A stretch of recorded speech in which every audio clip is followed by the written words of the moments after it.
Hello, my name is Connie Rice. I'm a former Marine, a cancer survivor.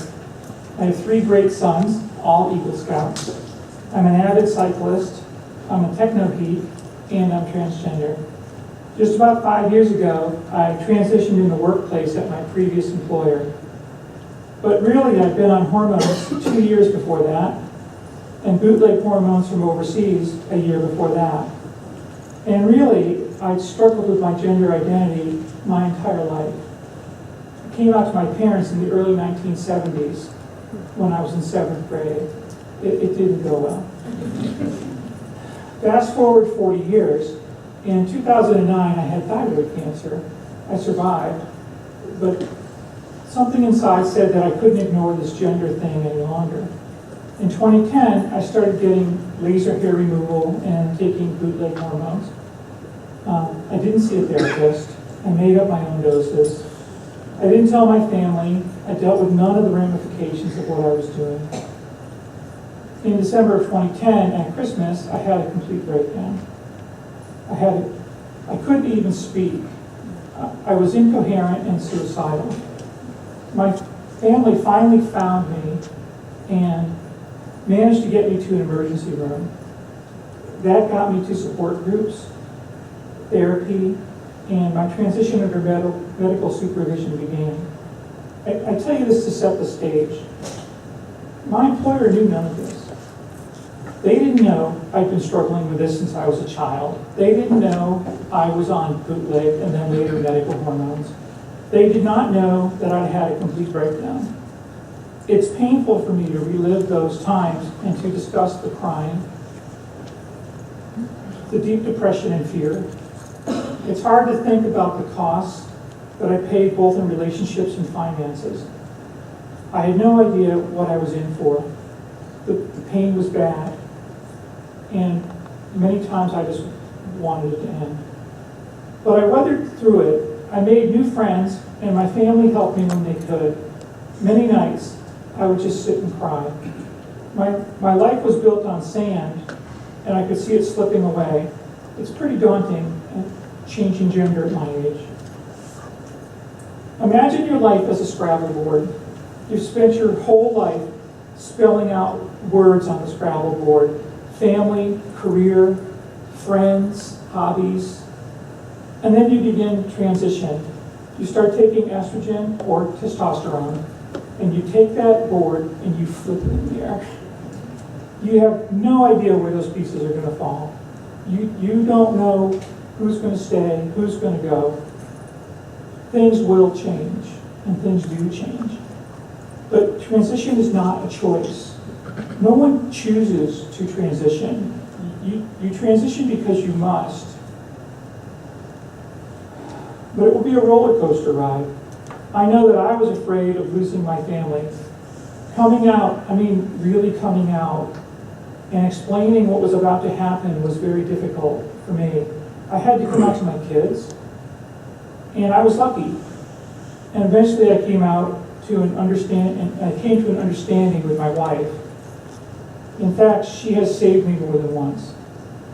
As near as I can remember, I came out to my company's human resources people sometime in early 2012. Locally, they were very supportive. But being a California-based company, my company's insurance policy despite being a California company, my company's insurance policy had a firm and strongly worded transsexual exclusion policy. Medical issues covered for cisgender people were explicitly denied transgender people. I could argue to change it, but in the meantime, I was on my own.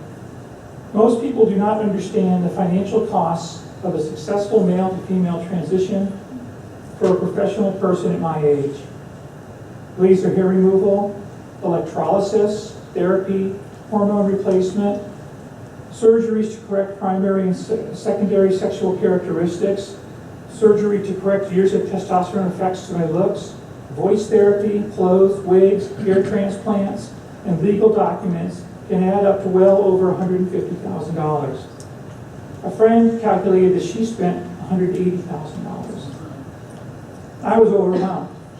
I asked the company to change its policy. I corresponded with our Vice President of Human Resources, our Chief Executive Officer, and many managers, really everyone. The company scheduled a sales kickoff at headquarters in California, and I used this to schedule a face-to-face meeting with the VP of Human Resources to see if I could explain it, beg it, whatever I could do to get the company to change its discriminatory position. I met her. Insurance coverage was flatly refused. I was devastated. It was the last day of the conference. I returned to the session stunned and in shock. I cried myself to sleep on the red eye from LA to DC. And then the next night, I sat in the basement sobbing in the dark. I felt so guilty. How could I take money from my family to do this? I'd already spent thousands, and the first set of surgeries was going to be $30,000. Death seemed like an escape. But my wife came downstairs and turned on the lights in more ways than one. Do it, she said, do it. And so I scheduled surgery and began all the other changes I needed to do. I think that was the turning point, but by no means was it the end. I would need to come out to friends, come out at work, everywhere. December of 2012, I changed my name. I had facial feminization surgery and breast augmentation. Thank you.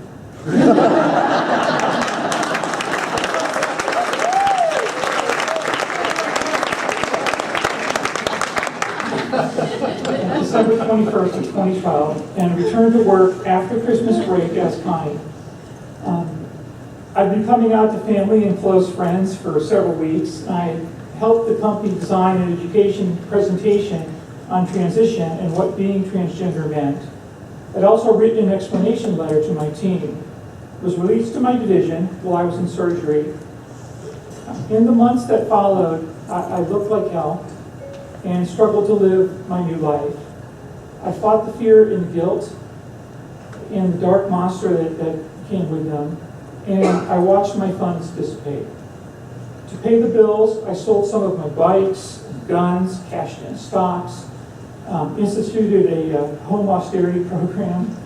I wiped out our savings. My family has not had a decent vacation in 6 years. I had to send my sons to community college for the first 2 years because we couldn't afford a university. We drove our cars far past the point when they should have been replaced. My status at work changed quite a bit. I was isolated and ignored. Previously, I led a team of technical people doing $1 billion a year. Now I was alone, and the company flatly refused to change its insurance policy. By this time, California companies were required to provide transgender care in their insurance policies. But as a self-insured company, my company was excluded from this regulation. I underwent 2 additional surgical procedures in the spring and fall of 2013. The last procedure following these would drive me near bankruptcy. During October of 2013, I thought of killing myself at work at least once a day, every day. Then 2 things happened. First, my friend Brianna started posting one thing a day that she was grateful for on Facebook in honor of Thanksgiving. I joined in. This simple game helped pull me from the edge. Then, because of my loud and persistent complaints and threats, my company relented and changed its insurance policy. I'd already spent a load of money, but starting on January 1st, I wouldn't have to keep doing that.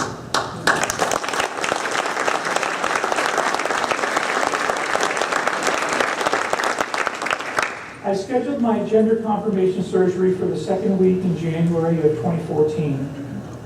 The recovery from gender confirmation took many weeks.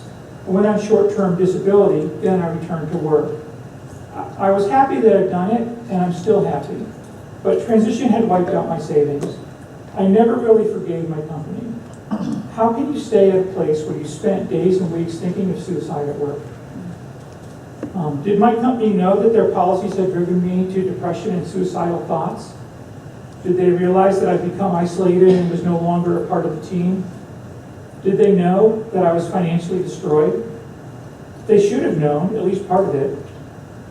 I left that position in November of 2014 and started at IBM. A couple of weeks later, at IBM would have and does cover transgender-related care. I'd actually been offered a job at IBM just prior to that first surgery, but I didn't think I could handle a new job while transitioning. But I do believe that I'd be better off financially if I had it. I came to IBM after transition, but my prior role was supporting IBM as an OEM systems engineer, and many people here knew my history and knew me before transition. I have not found that to be a problem. On the contrary, I found a very comforting and supportive group of people here. I would describe myself as an activist. I believe that it's a privilege to speak for others, and I take it seriously. I'm a volunteer speaker for Equality Virginia and member of Equality Loudoun, a countywide group. I've attended training, I read about transgender issues and laws, and I speak regularly to groups, newspapers, and television people about transgender affairs. Within IBM, I've worked with a wonderful diversity team, many of who are here, and public-facing, related to create transgender, transition-related training materials and public-facing diversity and inclusion materials. I watched in awe as IBM responded to hateful legal actions in Texas and elsewhere with dedication and passion. I've been honored to be named an IBM Out role model. And thank you.